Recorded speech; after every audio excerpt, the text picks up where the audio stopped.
दा गोला रे दा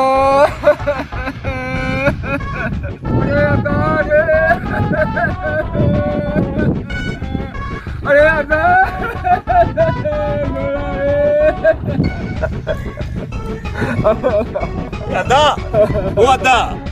ए बेली आस्ते फाट करी में के मने आस्ते फाट अरे असा जो हमरा अब सुतो प्यारी निंद खराब न कर बेली ए काट जा घोड़ा आस्ते न फाट कब्रिस्तान में जा सभई मुर्दा उठारी दे छा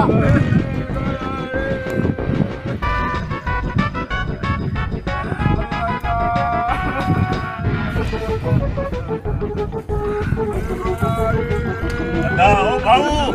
वो अदा अदा भला तो के घर बादर हणी त कोन कटंगो एडो रिंग खणी लाए नु अथई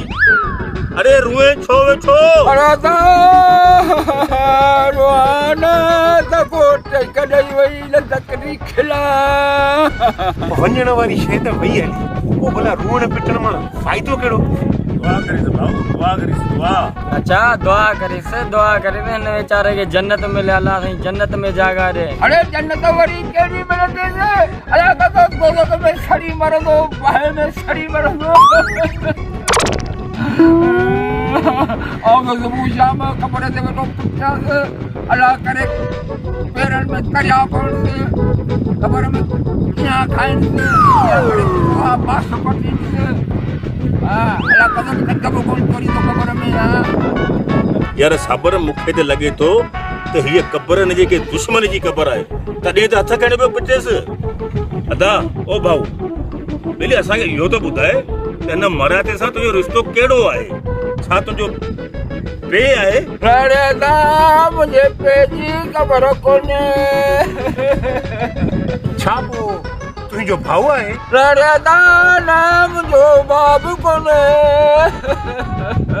छा तुंहिंजो मामू या चाचो आहे अरे छोरा नको मुझो चाचो नको मुझो मामू